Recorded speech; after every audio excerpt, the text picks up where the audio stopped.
Donc voilà le véritable secret pour faire des mix qui translatent bien partout.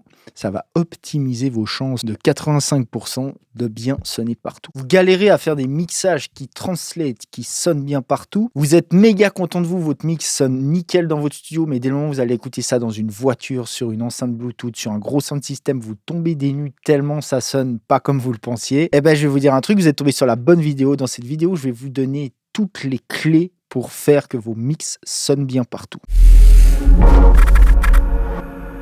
Donc le premier truc à définir, c'est quels sont tous les systèmes d'écoute. Pour que vous compreniez en détail comment faire pour que des mix sonnent bien partout, il faut déjà dans un premier temps comprendre les différents systèmes d'écoute sur lesquels votre musique, vos mix vont finir. Ok, donc dans un premier temps, je pense qu'on peut parler de tout ce qui est iPod, casque. Ensuite, évidemment, le gros classique, la voiture. Ensuite, on peut parler évidemment de tout ce qui est, par exemple, système hi-fi, enceinte connectée, etc. On va mettre ça HP, Bluetooth. Et pour finir, on peut parler de sound system, club, etc. Et un autre qu'on peut rajouter, c'est tout ce qui est téléphone, iPhone, etc. Ok, donc là, je pense qu'on couvre à peu près tous les systèmes d'écoute. Maintenant, ce qu'il faut comprendre, c'est que tous ces systèmes d'écoute, qu'est-ce qu'ils ont en commun? Ok, donc par exemple ici, ça c'est la réponse en fréquence des iPods, ceux à gauche par exemple que vous pouvez voir là. Ça c'est la réponse en fréquence d'une voiture par exemple. Ça c'est une réponse en fréquence typique d'un smartphone à peu près. Ok, donc on voit que ça descend pas bien plus bas que 500 Hz. On voit pas trop ce qui se passe au-dessus de 4K, mais c'est pas très grave, c'est juste pour vous rendiez compte un petit peu de la chose. Et ici c'est le speaker Bluetooth, je pense, le plus utilisé ou un des plus utilisés. Et si on va voir sa réponse en fréquence, vous pouvez voir par exemple ici que c'est un peu la cata.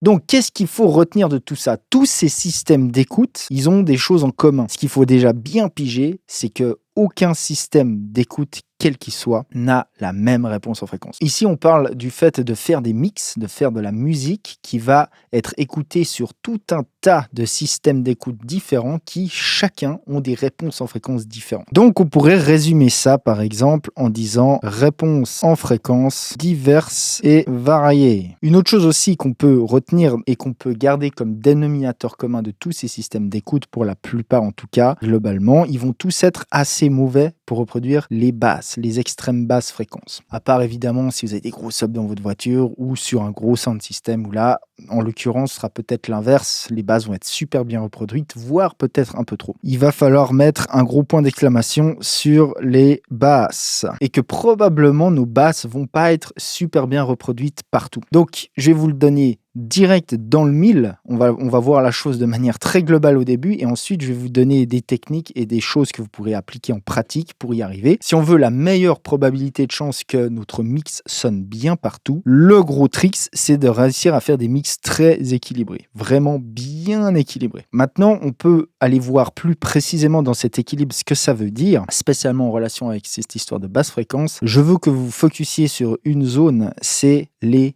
médium. On va faire une zone très large, on va dire, faut vraiment faire large, 500 Hz à, on va dire, en gros de nouveau 10K. Ok, ça c'est réellement la zone la plus importante dans la musique parce que déjà de 1, c'est la zone où la majorité des choses vivent. Je vous prends un exemple bête, la mélodie, tout ce qui est info de pitch, c'est dans cette zone-là précisément que nous, on est très fort pour entendre le pitch. Si on va, et même là encore, j'ai été gentil, 10K, c'est déjà bien avant 10K, déjà, on a beaucoup de peine à détecter le pitch. Mais pour faire large, pour rester vulgaire, entre guillemets, les médiums, c'est la zone dans laquelle vivent l'émotion de la musique. Tout ça, ça vit là-dedans. Et maintenant, un autre truc, c'est que si on revient sur nos systèmes d'écoute là, tous ces systèmes d'écoute sont quand même assez bons, globalement, pour reproduire les médiums. Donc, si vous arrivez à faire des mix dans lesquels la zone des médiums est au taquet, c'est-à-dire que vraiment vous avez nail cette zone de ouf, ça sonne vraiment bien, vous avez des super beaux mids constants, maîtrisés. Déjà, potentiellement, vous aurez des mix qui vont beaucoup mieux translate partout que si vous avez des mix qui vivent que dans les basses et dans les extrêmes aigus, par exemple. Donc, je vais vous donner un exemple déjà bête et pratique. Quand vous faites un mix, quand vous vous concentrez sur le bas du spectre de votre mix, admettons kick et basse, si vous appuyez trop sur le bas extrême du spectre pour faire sonner ces éléments-là, c'est-à-dire que si ces éléments-là sonnent bien uniquement sur des gros sound systems qui délivrent vraiment des subs, etc., évidemment que ce mix sur un petit système d'écoute, genre un iPhone, vous n'entendrez absolument pas ou très peu le kick et la basse. Et donc, du coup, vous avez une traduction qui se fait mal sur les plus petits systèmes d'écoute. Donc, pour reprendre cet exemple kick-basse, le trick, c'est vraiment de faire en sorte que votre kick et votre basse s'entendent sur votre master, on va dire, même si vous appliquez un filtre comme celui-là, quoi. Donc pour ça, vous pouvez vous servir de plein de techniques. Une des techniques super communes, et c'est pour ça que dans beaucoup de studios, les gens ont des petits speakers, des petites enceintes qui sortent en gros que des mids et des aigus, c'est parce que voilà, si un mix sonne bien, translate bien sur ce genre de petites enceintes, il y a de fortes chances pour que ça sonne bien à peu près partout, quoi. Si vous n'avez pas ça, vous pouvez simplement mettre un filtre sur votre master à certains moments quand vous mixez et écouter que les mids et vous dire, voilà, est-ce que quand j'écoute vraiment, que je me focus vraiment que sur ces médiums, est-ce que mon kick et ma basse, je les ressens bien? Si la réponse est non, vous avez déjà une bonne piste sur laquelle aller. Et maintenant, je vais vous dire en pratique comment faire à peu près. Je vais vous donner quelques pistes, quelques techniques que vous pouvez appliquer à vos éléments qui contiennent des basses fréquences dans vos mix pour que justement, ça perce dans ces mids et que ça s'entende quand même dans les mids. Globalement, si vous avez une basse qui vit que là, que dans le sub comme ça, une énorme fondamentale, vraiment une sub-bass, une telle basse sur des petits systèmes, ça ne s'entendra jamais. Jamais elle va bien translate sur des plus petits systèmes. Le trick le plus commun, c'est de créer des harmoniques. Et ces harmoniques vont venir dans une région, vont aller jusqu'à une région, admettons, j'en sais rien, moi, 200, 500 Hz, admettons. Et en fait, quand on va entendre ces harmoniques sur un plus petit système d'écoute, admettons un système d'écoute qui délivre que du 500 à je ne sais pas combien de K en haut, et ben en fait, ces harmoniques vont arriver ici dans cette zone-là. Et on va entendre ces harmoniques, et notre cerveau est super bien fait. Quand on entend les harmoniques d'un son, dans notre tête, en interne, si vous voulez, on arrive à recréer la fondamentale. On recrée en fait ce qu'on appelle une fondamentale fantôme, qui est pas là physiquement, mais quand on écoute, on a réellement l'impression d'entendre cette fondamentale, et donc on a réellement l'impression d'entendre cette basse. Pour le kick, c'est un peu la même histoire. Si vous avez un kick qui contient aucune haute fréquence, etc., vous allez avoir un truc très rond qui va super bien sonner sur des gros sound systems, mais dès le moment où vous êtes sur des plus petits speakers, votre kick, vous le perdez complètement.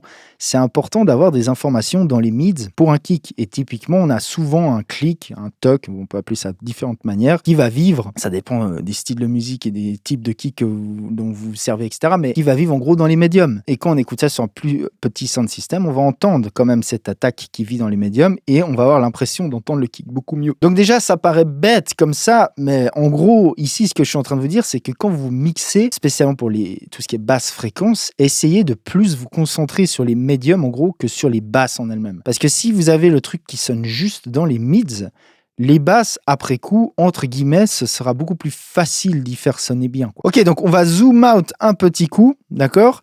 Et on va revoir un peu la big picture. Maintenant, on a parlé légèrement de ce qui se passe dans les mids, on a parlé de l'équilibre. Ça, c'est vraiment le maître mot. Globalement, c'est ce qu'il faut vraiment nail si vous voulez vraiment avoir des mix qui translatent partout. Mais maintenant, comment faire des mix équilibrés? Parce que concrètement, je vous cache pas que c'est quelque chose qui est compliqué, qui met du temps pour arriver à un stade où vous êtes régulier, vous arrivez à sortir mix après mix qui translate bien partout comme ça. Donc étant mastering engineer, mixeur, producteur depuis plus de 15 ans maintenant, mon job de tous les jours, c'est de faire ça, c'est de prendre des mix, de faire que voilà, ça sonne le mieux possible partout. Donc si vous voulez, j'ai vraiment accumulé comme ça une sorte de checklist de techniques que j'utilise au quotidien pour m'assurer qu'un mix sonne bien. On va en venir à un point crucial pour pouvoir faire des mix vraiment équilibrés de manière récurrente les uns après les autres.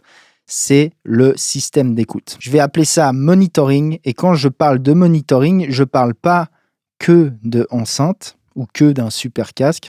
Je parle de la totale. Le monitoring, c'est d'un côté les enceintes, mais d'un autre côté, c'est la pièce. Okay ?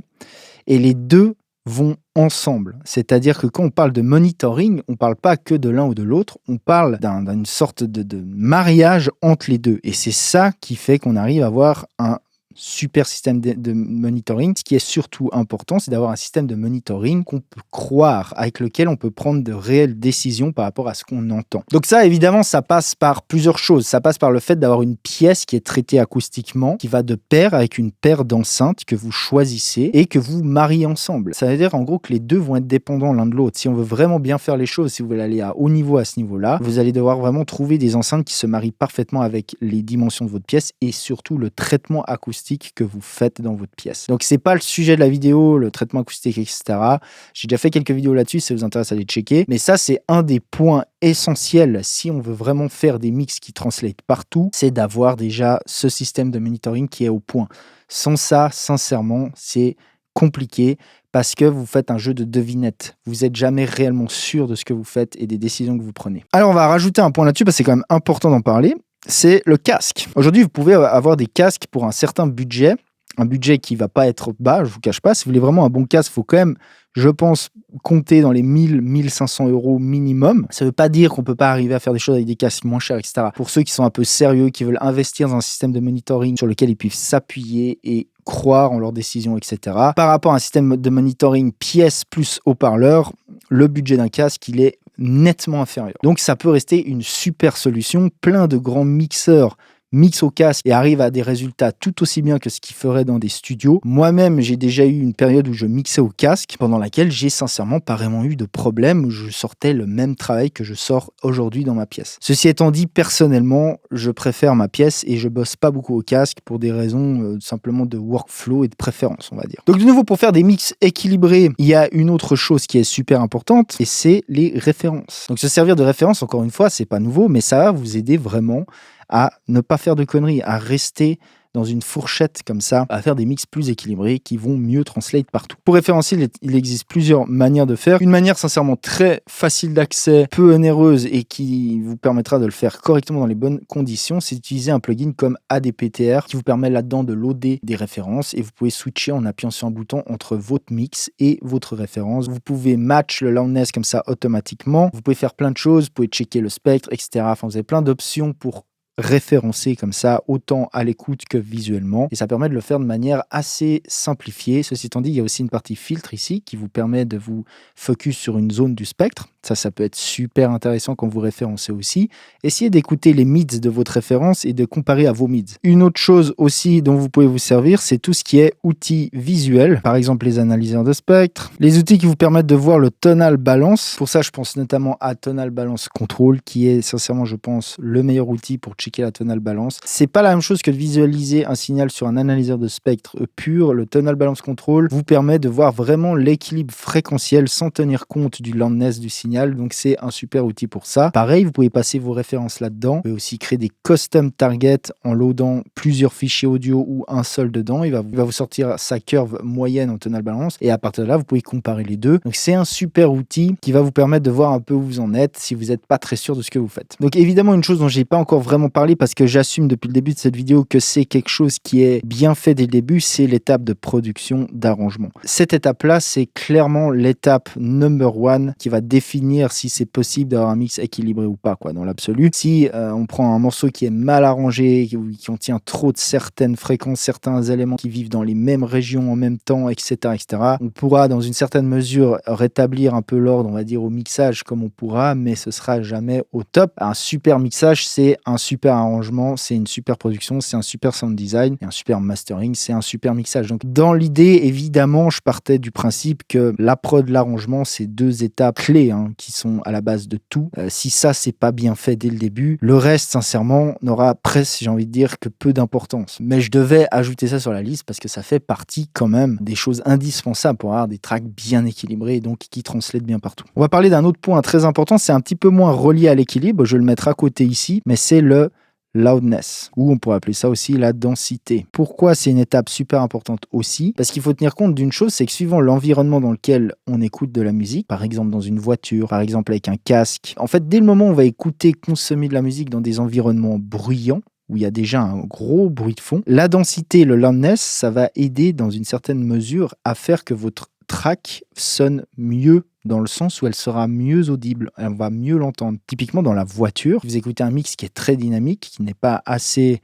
dense, on va dire. Vous allez devoir mettre beaucoup plus fort pour entendre le son et du coup, vous allez avoir plus de coloration due au système d'écoute de la musique parce que plus on met fort, plus on entend l'acoustique et moins on entend en fait le son direct dans l'absolu. Enfin, plus on change le ratio entre les deux et donc vous allez avoir fatalement par défaut des tracks qui translatent moins bien. Donc, dans une certaine mesure, le loudness, la densité, c'est un élément clé aussi pour que ça sonne bien partout, quoi. Et pour finir, pour avoir vraiment quelque chose de très équilibré, il y a une technique qui va marcher à tous les coups. Alors évidemment, ce sera peut-être pas la technique la moins onéreuse, mais il y a une technique qui marche super bien, c'est de bosser avec d'autres gens, c'est-à-dire d'engager un ingé en mixage par exemple, d'engager un ingé mastering, parce que prenons l'exemple d'un ingé mastering, je pense que c'est l'exemple le plus parlant globalement, parce que maintenant, globalement, beaucoup de gens font leur mix eux-mêmes. Un mastering engineer, il aura la room, il aura l'écoute, il aura en fait tous ces points-là. Il aura en fait tout ce que vous n'avez pas forcément et ce qui met du temps à avoir, sans parler évidemment de l'expérience, etc. hein. Bosser avec un ingé de mastering, ça va grandement vous aider à obtenir des choses équilibrées, donc qui sonnent mieux partout, quoi. Et comme je l'ai dit au début, mon rôle en tant qu'ingé master, par exemple, tous les jours, c'est de faire des masters qui translatent bien partout. Donc ça, c'est une autre possibilité, évidemment, que vous avez à disposition. Et je vous cache pas que n'importe qui est un petit peu professionnel avec sa musique, qui veut faire autre que juste un hobby autour de sa musique, en général, ces gens-là travaillent avec d'autres gens, c'est pas pour rien. Si on va à l'extrême, si on regarde certains exemples, si on regarde un petit peu ce qui se passe aux États-Unis, en Angleterre, etc., voire même en France, sincèrement, c'est des équipes. Il y a un mec qui produit, il y a un mec qui interprète, il y a un mec qui mixe, il y a un mec qui fait le master. Des fois, ça peut être le même, etc. Mais le principe est qu'il y a plusieurs cerveaux sur le projet, quoi. Et c'est pas pour rien. C'est parce qu'au final, on arrive à des meilleurs résultats dans la plupart des cas. Encore une fois, allez pas vous exciter, ça ne veut pas dire qu'on ne peut pas tout faire soi-même, on ne peut pas arriver à faire tout soi-même, mais la route va être beaucoup plus longue si on fait tout soi-même. Donc maintenant, suivant votre but, si votre but c'est de faire de la musique, d'en faire un business, d'en vivre, d'avoir des gigs, de tourner et de faire des tracks qui sonnent bien partout, dans ce cas-là, l'option d'engager des gens pour vous aider va être beaucoup plus judicieuse que d'essayer de tout faire soi-même. Maintenant, si vous faites ça pour un hobby à côté d'un autre travail, etc., évidemment, ce dont on parle aujourd'hui, à la limite, j'ai envie de vous dire, ne s'applique même pas, quoi. Donc voilà, le véritable secret pour faire des mix qui translatent bien partout, c'est qu'il n'y en a pas, il n'y a pas de secret. Le vrai secret, c'est de faire des choses super équilibrées, de faire des mixages super équilibrés. Plus un mix va être équilibré, plus potentiellement, probablement, il va bien sonner partout. Évidemment, on ne peut pas assurer ça à 100% dans le sens où on ne maîtrise pas les réponses en fréquence des différents endroits dans lesquels vont être diffusée la musique. Mais d'avoir comme base un morceau qui est super équilibré, ça va optimiser vos chances de 85% de bien sonner partout. Donc voilà, si vous voulez que je police votre musique, que ce soit pour du mixage ou du mastering, vous pouvez checker sur le site du studio ou m'écrire un mail directement à cette adresse-là qui s'affiche en bas. De toute façon, tous les liens sont dans la description. Si vous voulez d'autres vidéos sur comment vous améliorer en production, mixage, mastering, etc., je vous conseille ces vidéos-là. Les gens, c'était Igor Cholet de Strop Studio, je vous dis à plus.